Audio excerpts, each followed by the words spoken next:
Okay, calm down. You got nervous, man. You got nervous, man. Okay, calm down. Hello and welcome to the Katie Halper Show. We are so excited to be here with you today. We have a great guest for you, someone who was praised a lot in last week's episode, Ivan Katchanovski. And some of you may remember last week when we spoke about Canada's Ukrainian Nazigate with Mark Ames and Yasha Levine and Lev Galinkin. They kept talking about how hard Ivan had worked on this project, how he had exposed the identity of this Ukrainian Nazi. And so I realized that we should have Ivan on to talk about not just this incident, but also really important things that he's been working on. He has a really, I think, important insight into the war in Ukraine and also what happened in Maidan Square, and we'll get into that. So before I start, though, I want to welcome everyone and ask people to please hit the like. This is a way that you just show your gratitude. Hit the like button, share, and subscribe. And to subscribe, you hit subscribe and then press the bell. Everyone watching this now should like it, because unless you're hate watching, you should just like this.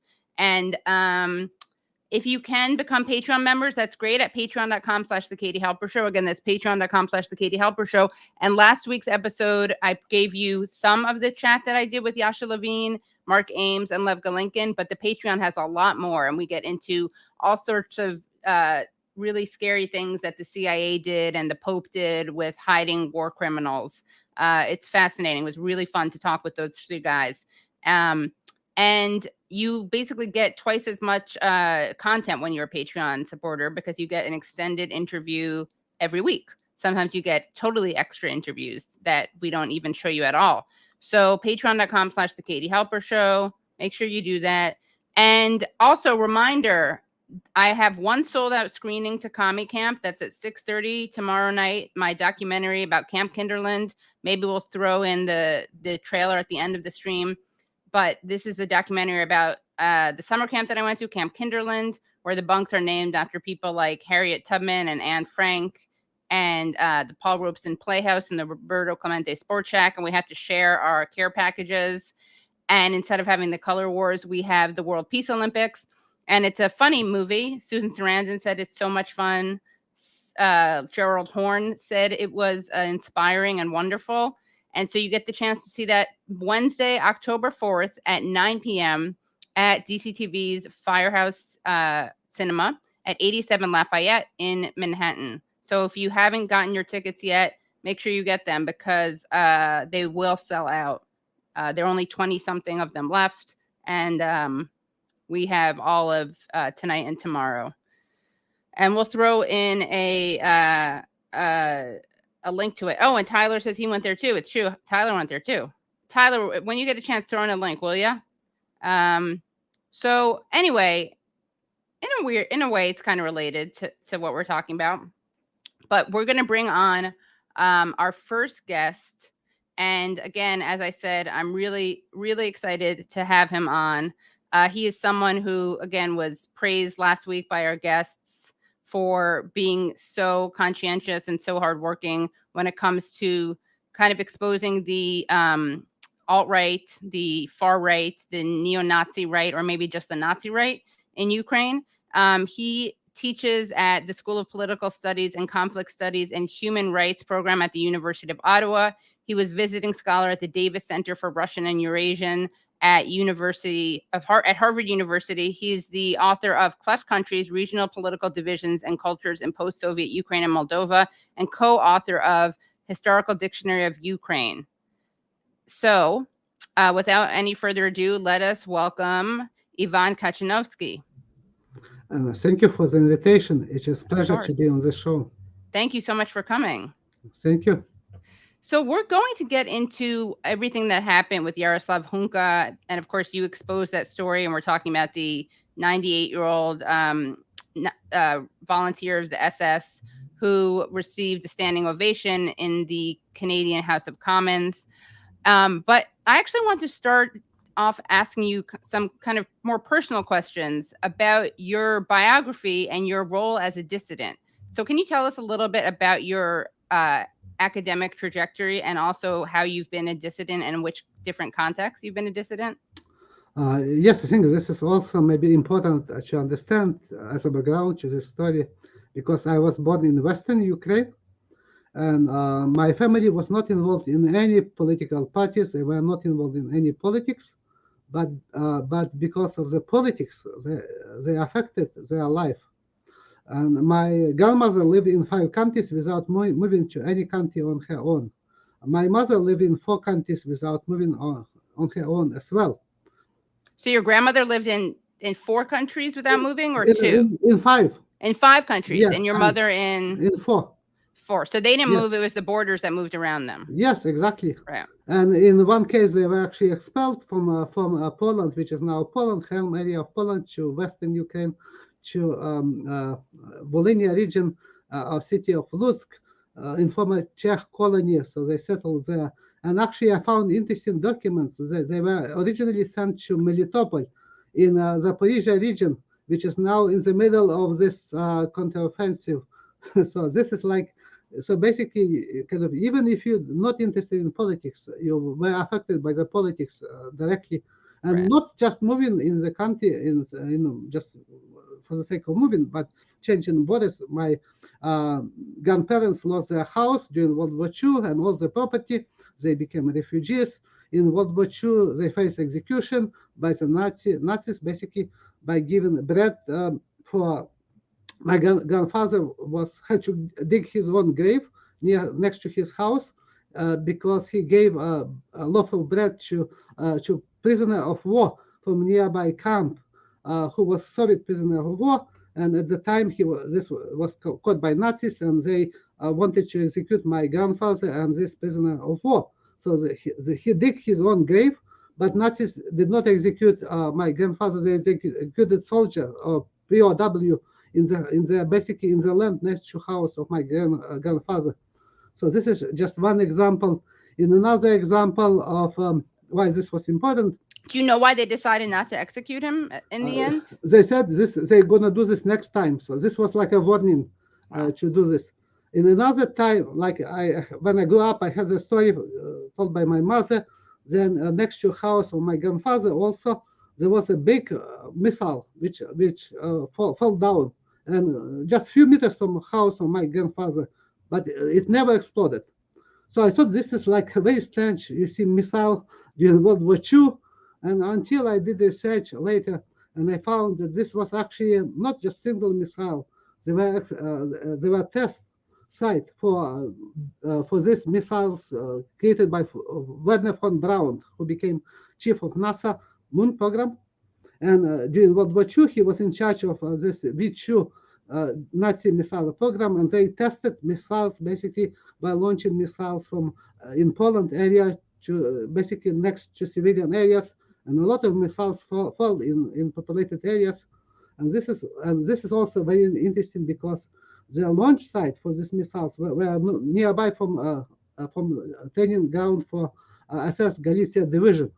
So this is just another example. And my grandfather was also put for execution by Nazis, basically as a kind of reprisal. So he was just diving. So he was going to just for his business again, and he was caught by Germans, and he was put for execution as basically as a reprisal. They would have to kill civilians for reprisal for actions of partisans and so on. And they killed each like 10 person or each 5th person. And my grandfather was lucky because person next to him was selected and executed. So this is like, so, and he was not involved in any war at all, no involvement, but the civilians, they suffered. So kind of, and I grew up listening to these stories, and I became interested in politics and especially like conflicts. And this is why I wanted to study them. Right. But in the Soviet Union, it was not possible to do this. It kind of, if you did not have any recommendation from the Communist Party of the Soviet Union. So I wanted to apply to study international relations, international politics, but you had to have a recommendation from the regional committee of the Communist Party, and I was not involved in any politics, I was not a party member, I was not activist in Communist League, so I could not get any recommendation. and so I could not even apply. And I remember in 1985, when I became student in another university, economics university, my head of local party committee, Communist Party committee, asked me if why I'm not joining Communist Party because I am interested in politics. And I replied to her that I do not yet decide which party to join. And she told me, like, we just have one party. There's no other party to join. So this is like, that's why it was very kind of important for me to study like politics, international relations, but it was not possible. And actually, at the time, at the same faculty of international relations in Kyiv University, which was very small and only faculty in Ukraine, in Soviet Ukraine, there were two students who became politicians, like Petro Poroshenko, future president of Ukraine, and Mikhail Saakashvili, who became president of Georgia. And now they are very active, like kind of as anti-communists, basically are kind of pro-Western politicians, but they actually got recommendations from Communist Party to get accepted, and they were members of the Soviet elite. So this is just one example. And in 1988, I went to first opposition demonstration, which was held in Kyiv. And this was, again, the first legal demonstration, not by the Communist Party, or it was first opposition demonstration, which was held in Kyiv during the Soviet rule, like since 1922. So this and all previous demonstrations were attempts to hold such demonstrations led to arrest of participants. Wow. So this is, and just a few dozen people attended this rally, again, which I remember, and so on, and this is actually was quite unbelievable. And I participated in all demonstrations, all rallies which were held in Kyiv when I was student, even before this became, how to say, kind of mainstream, and specifically a lot of people who now claim that they were for opposition, they never been party activists and so on. Actually, this is totally kind of incorrect because they changed their views, and now they became kind of supporters for Ukrainian independence and so on. But in fact, they were actually very different. And just to finally mention another interesting and relevant story, when I was a student and at the Economics University in Kyiv in 1990, I had to write final thesis, and I submitted my proposal to my department, and they told me that they're going to expel me from the university if I would write my final thesis, because they said I said I'm going to write in Ukrainian, and they said this is not a problem, you can write in Chinese. But the problem was that I said I'm going to write using Western economic theories, and that I'm going to write using Max Weber theories, and they said this is not acceptable. You need to write what basically Soviet ideology would be. So you couldn't talk about Max Weber too much. Yeah, you cannot even mention it at all, because this is why it was I would be expelled from universities. So they told me for this.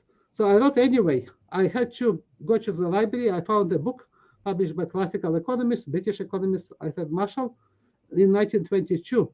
And I had to cut pages because nobody opened this book, which was in the library since 1922. So this is, I wrote in my thesis, again, that in Ukrainian, that a Soviet system is bound to collapse because this is inefficient. So again, they did not expel me from university because there was a perestroika and changes already, but they gave me C, like for my final thesis. So I cannot go to graduate school in the Soviet Union. So I had to wait until the Soviet collapse to go to graduate education, which I got in the United States later. So what did you do between, I guess, undergraduate and graduate school? This is also very interesting. I became an economist in financial department in Lutsk district. But this is also very interesting story because I was working on financial compensation for people who were expelled to Siberia, basically on political persecution. And many of them, if not most, were family members of UN and UPA. So this is basically, they were expelled for being kind of family members of UN and UPA, often young children, and they were expelled to Siberia, to Kazakhstan, and so on. And can you explain what UNEPA is? Sorry? Can you explain what UNEPA is?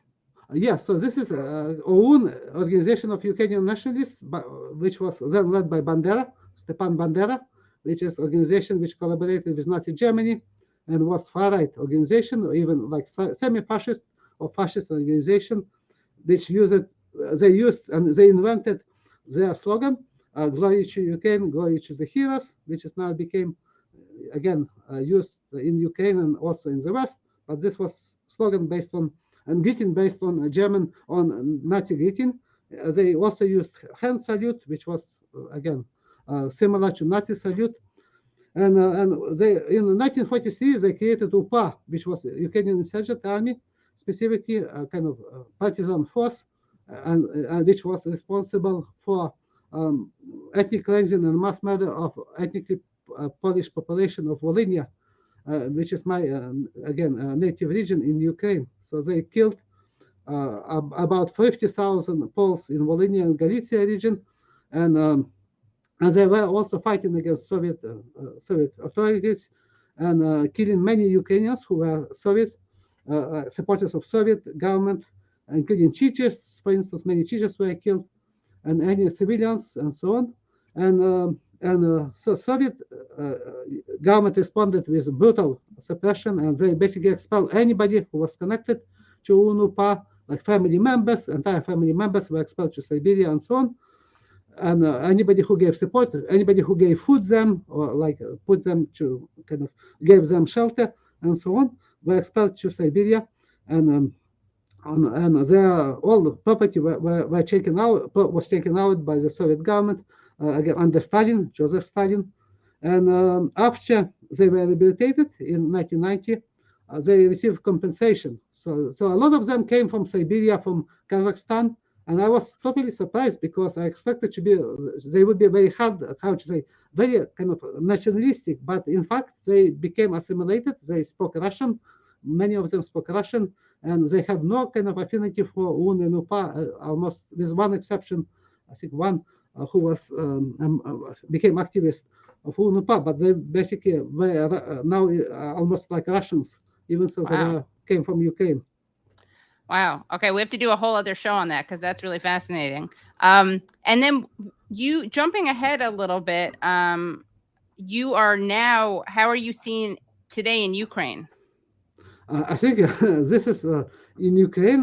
This is basically very interesting because I think now there's almost nothing in Ukraine about me, with exception of now this campaign, this story about Hunka, and became popular. So there were like accusations of me, again, a campaign against me in the media. Some media in Galicia region of Western Ukraine accused me basically of spreading Russian propaganda about Galicia division, and so this is, and some of them even sent me kind of threats, death threats, and so on social media. So this is like kind of now kind of a situation, because anything which goes against narrative kind of is basically considered to be unacceptable in Ukraine. But I was given a lot of interviews in the media of Ukraine, kind of based on my research. Even before, I found actually that Ukrainian mathematician here, who was again one of the leading Ukrainian mathematicians, who was arrested and sent to Gulag and perished in Gulag, had his mathematical publications used by and translated by American inventor of electronic digital computer, again, who was also a mathematician and created his computer to speed up solution of mathematical and statistical equations. So this was kind of useful, and gave a lot of interviews, publications. But after I published Maidan Massacre study in 2000, after I did Maidan Massacre study in 2014, all my property, all my house, land, and all other property was seized by the local government, by the judges, on orders from the top in retaliation for this. So I now could not travel to Ukraine because of, again, because all the property was taken away. So your property was taken away because you wrote certain things about the Maidan Massacre? Yes, exactly. Okay, and we're going to get into that now. But just to summarize what you said, so you, people are angry that you talked about who Yaroslav Hunka was And again, we're going to get to that at the end of the episode. By the way, if you're watching this now, you get to see the whole thing. If you watch this later to see the full chat with Ivan, you'll go to patreon.com/The Katie Halper Show. Again, that's patreon.com/The Katie Halper Show. But you've gotten into trouble for both of those things. But in the case of the Maidan Massacre, which is really a testament to how good your research is, which we're going to get into right now, you wrote things that were unpopular enough that they seized your land, your home, your house. Yes. What was the justification? So this was totally made up. Again, this actually judges issued totally opposite decision. They first recognized me as owner of this house, of the land, and everything. But later, actually, I was told by my lawyers who had connections in the local courts that there was a phone call to the judge to issue such decision. And there was no evidence at all. All the evidence was in supporting of, basically, I provided testimony of my 12 neighbors who live, who know me. This is like house which I use. I travel from Canada, from the United States each summer. My mother lived there. I was born there. Again, it was actually bought by my grandmother and my grandfather from the Czechs who were, again, in Czech colony, who were expelled to Czech Republic, Czechoslovakia. And after my grandparents and my mother were expelled from Poland as part of, again, ethnic cleansing in 1945. So I had all the documents, but again, this did not matter. The decision was issued specifically by the judge on order from the top, and specifically there is a strong connection between these judges' kind of decision, because the judge who was in charge of this case, in charge of this court system in my Volhynia region, he was connected to the oligarch who was basically oligarch in from Kolomoisky clan, and at the time Maidan snipers, some of the Maidan snipers from far-right organization became members of his party, and he was also governor of the Odessa region, which and he financed Azov, neo-Nazi Azov battalion and the right sector. So for me, basically, it was a very clear case of retaliation, and I still cannot return my house, even so I have all the lawyers, all the documents. So basically, this is justice system in Ukraine, and a retaliation for academic research for my study of Maidan Massacre. Okay, so obviously this is an important topic of research. The proof being one example of that being that you were retaliated against over it. So can you tell us why what happened in Maidan Square is so important, and what you allege happened, and how that differs from the official story? Yes, and I published this already in peer-reviewed journal articles. I had 2 peer-reviewed journal articles published on this research, and I have also a new article, peer-reviewed journal article, which is now in final stages. It received very positive reviews from peer reviewers, anonymous, and I submitted just small changes. So I'm waiting for any time, any day for a decision. If they're going to publish, but I think it's very difficult to be certain. But based on my research, I think evidence is beyond any reasonable doubt. I think this is the case when there is no even debate, because evidence is so clear that this massacre was not conducted by snipers or by police. And can you, for people who are watching who don't know what the massacre is, can you just set up what's happening at this point? Yes, this massacre was crucial massacre in Ukraine in 2014. In February of 2014, during Euromaidan mass protests in Kyiv and in Ukraine, which became protests against the Yanukovych government, which was pro-Russian government in Ukraine. So after the peaceful protests, which took place, we started at the end of November of 2013. Became violent after because of far-right organizations' participation. This escalated to the massacre of Maidan protesters and the police on February 20th of 2014. And this massacre led to overthrow of the Yanukovych government, because he was immediately blamed for this massacre, not only by the Ukrainian by opposition, Maidan opposition, but also by the media in Ukraine and the entire world, by the Biden administration, And Biden, in his memoirs, he said that he called Yanukovych on the day of the massacre and blamed him for this massacre, and told Yanukovych that basically he have to leave not only his presidency but also have to leave Ukraine.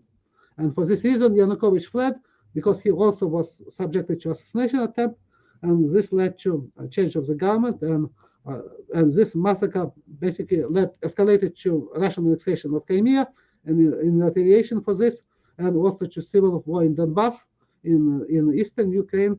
So And, just to slow you down a second, sorry. So there's the massacre. The massacre leads to overthrow of Yanukovych government, right, the overthrow of Yanukovych's government, and then that leads to Russia, basically to Russia annexing Crimea region of southern Ukraine, which was pro-Russian region and a separatist region of Russian Ukraine. and that's in part because they imposed or they passed some anti-Russian language laws under the post-Yanukovych government. Yes, but I think most important it was because of the change of the government, because this led to the government, which was again anti-Russian government, right? And pro-Western government. It defeated right. So the pro-Russian in quotes guy leaves, the pro-Western guy comes in, and then Putin annexes Crimea, and then what was the next thing that it led to? Did you say? I think this is also very important because Crimea was populated by ethnic Russians. So they were also like supporting Russia for a long time. And in Crimea, there was basically separatist rebellion against Ukrainian government, new Maidan government, which was supported by Russia, and which escalated to civil war in Donbass. And I just want to say, not that this should matter because you are a very esteemed academic, but I just want people to know, because this has become so politicized. You're Ukrainian. You're not you're not a Russian Ukraine. You're not ethnically Russian. Again, I feel weird even mentioning that. I just want people to know that, because I know automatically people are going to be like, oh, he must be a Putinist. He must be a Putin propagandist. So I just want people to know that. Yeah. Yes, I'm ethnic Ukrainian from Western Ukraine, which is most anti-Russian region. Right. And I mentioned already, I attended first opposition demonstrations in Ukraine when it was just attended by just few dozen people. And this was by Ukrainian Helsinki group. And at this demonstration, one female participant tried to unveil Ukrainian flag, and she was arrested by undercover agents. So this is, and I have no connection to Russia at all. Yeah. And I supported European Union membership of Ukraine when it was not even an issue. So I published editorials in the Kyiv Post, in Ukrainian media, calling for Ukrainian membership of European Union, because I believe this would be only a viable way for Ukraine to become democratic and to avoid breakup and to avoid a civil war. But I think this did not happen. And I always supported democracy. I always support human rights, and this is why I'm doing research about all these topics. I have no link to Russia. And again, I never been to Russia. Yeah, I've been to Russia once in 1992, going to conference in Estonia, academic conference in Estonia. So this was just on my way to conference and back.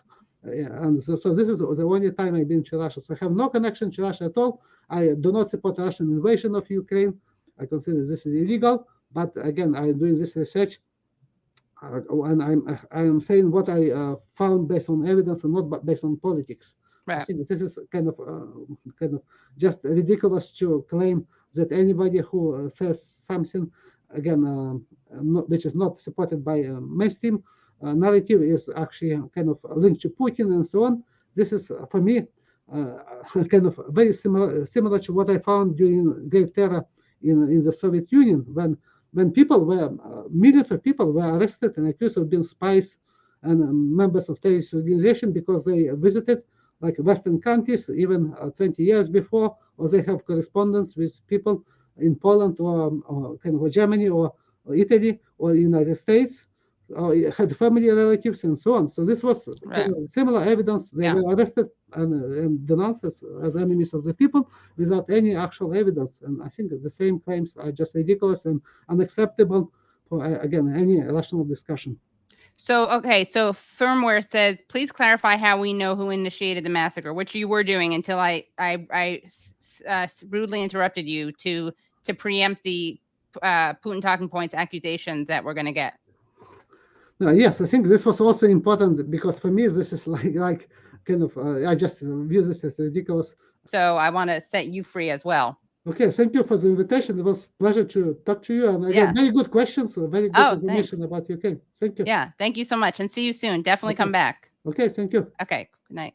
Okay, guys, don't go anywhere. But first of all, that was an amazing chat. And what a great guest. And I had so many more questions. And he'll definitely come back. At least I hope he will.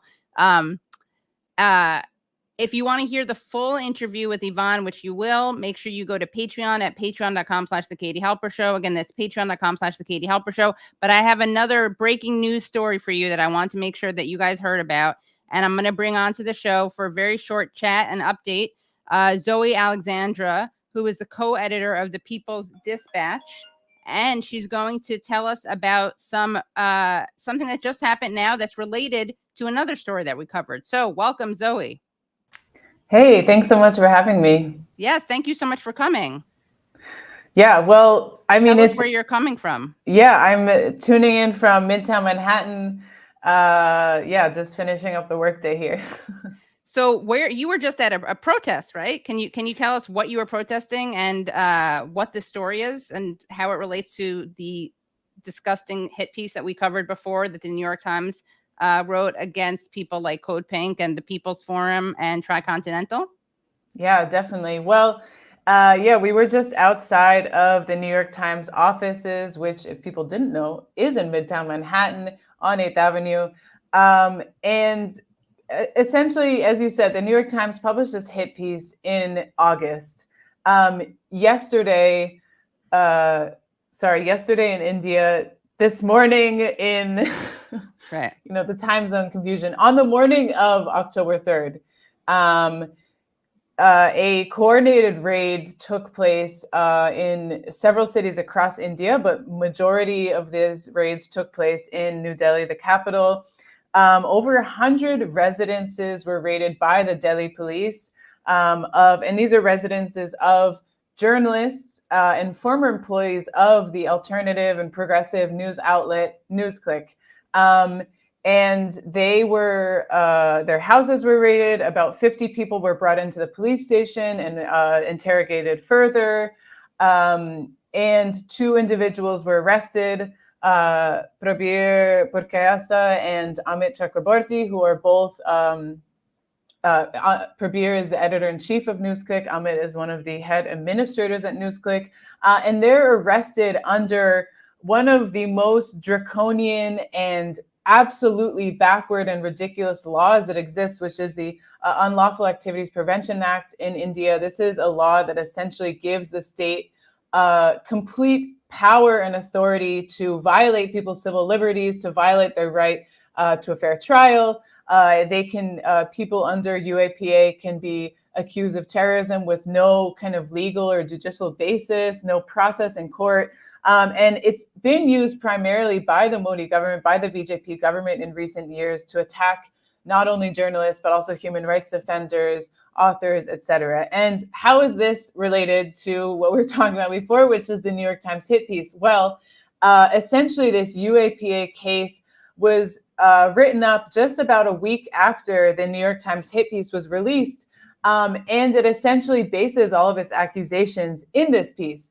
And as I'm sure you talked about on the show, this piece that was written by a series of New York Times journalists essentially accuses a bunch of progressive media outlets, which are anti-war, pro-working class, pro-people's movements.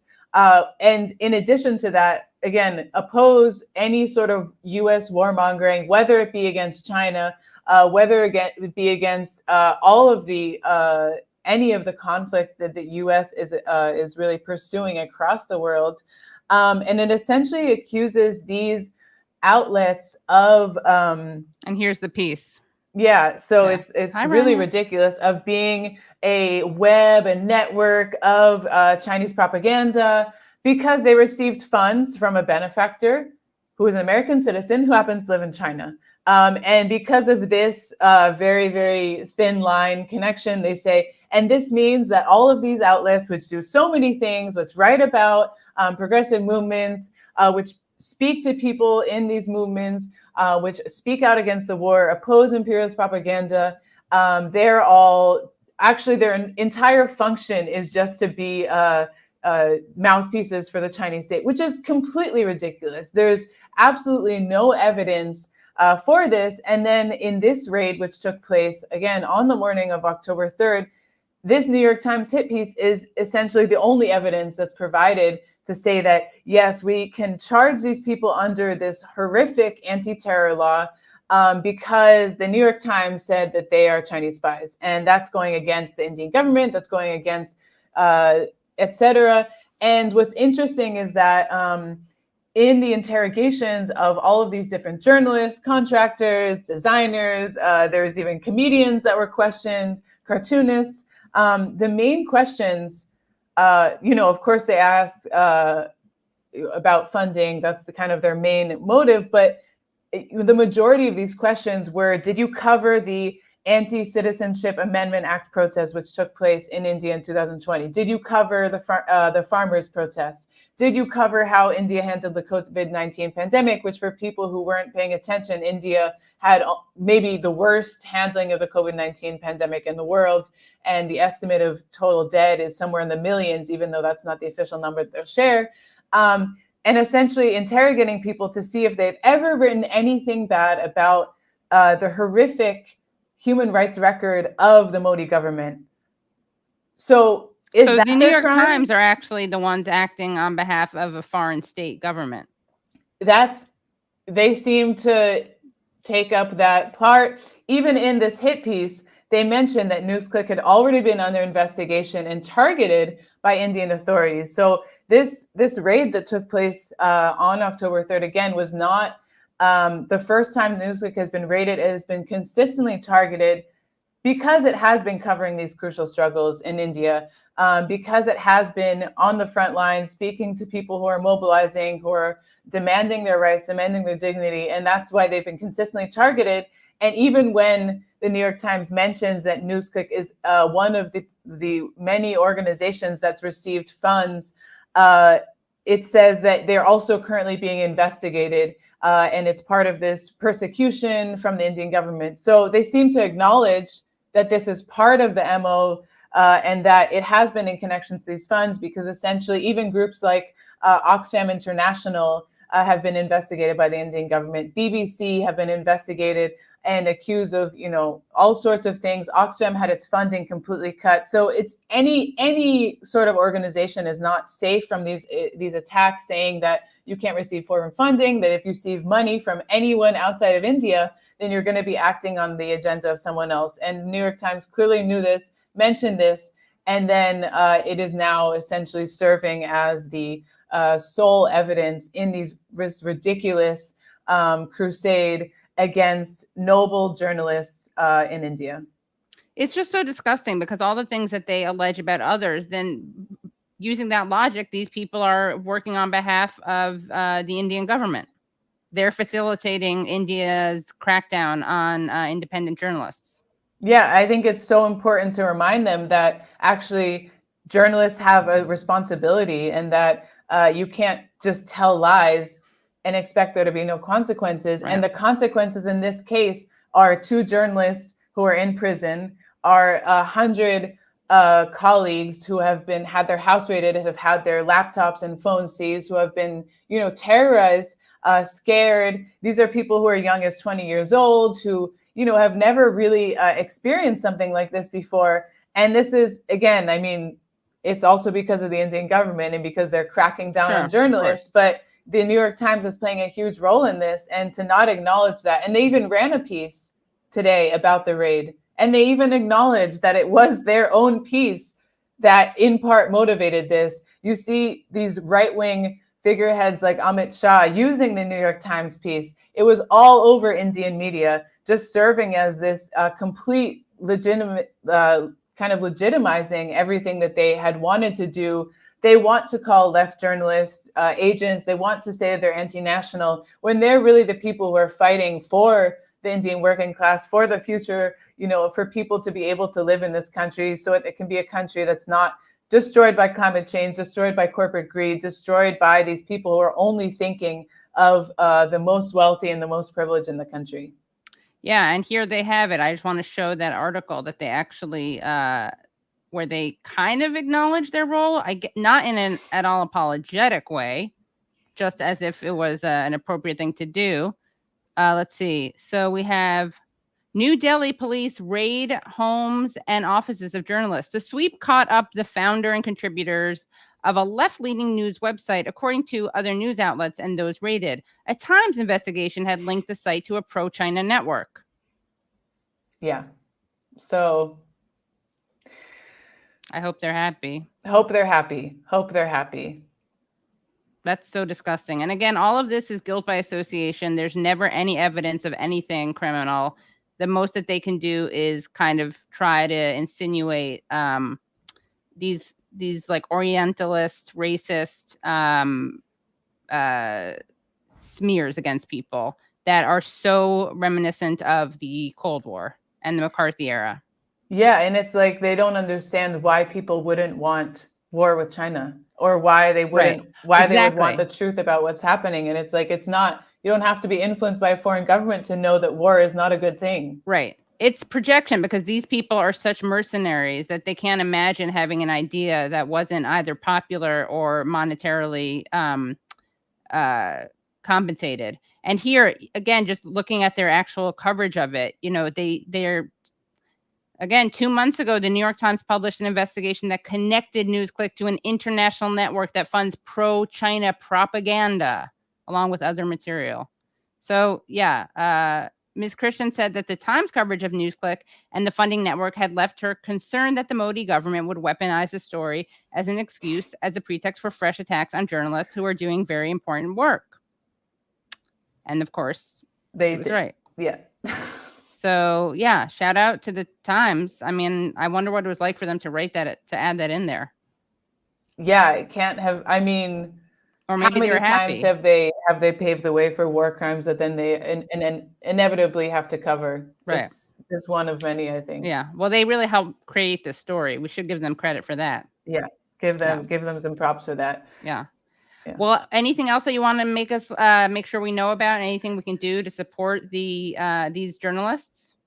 We'll keep following NewsClick, follow People's Dispatch. We're going to be giving updates about what's happening. There's going to be we're going to be launching a statement for journalists, communicators, and media houses to sign on to. We really need all your support. It's so important to stand with our colleagues at this point. An attack against one is an attack against all. And we can't stay silent when people are being criminalized for the act of telling the truth. And that the journalism that the people at NewsClick are doing is such brave and important journalism. We have to be paying attention to the farmer struggles in India. We have to be paying attention to the bold trade unions who are organizing in the face of labor rights being taken away during the pandemic. There's just so much that we have to be grateful to these journalists for uncovering and for telling and for really doing it in the spite of so much repression. And so I really encourage people to check out NewsClick, check out People's Dispatch, which will be covering in a consistent way what's happening on the ground there. And where can people find People's Dispatch? At People's Dispatch on all platforms and peoplesdispatch.org. Great. And are you on Twitter? Yes, at Zoe Pepper C. Okay, Zoe Pepper C. We'll put it in the description. Thank you so much, Zoe. Thanks so much for having me. Bye. All right, guys. Thank you so much for coming to the stream. That was so important. I'm so glad that Zoe, who's done great work on this, stopped by. We're going to spread the word on that. We're going to make a clip out of that so people know what's happening. Also, if you want to see the full interview with Ivan, please go to patreon.com/The Katie Halper Show. Again, that's patreon.com/The Katie Halper Show. Come to Commie Camp, my documentary, if there's still tickets. And to do that, you go to dctvny.org/s/Firehouse Cinema. I'm going to put the link in there. But make sure you check, because if you don't want to come if it's sold out, obviously. So there it is. There's the link. And this is great. Thank you so much, Phantom Fanta, for the clips. Thank you, Tyler. Thank you, Brad. Thank you, Ivan, and thank you, Zoe, and thank you all who came. And if you haven't already done so, please do give a like to this stream and subscribe. Love you. Bye. Okay, calm down.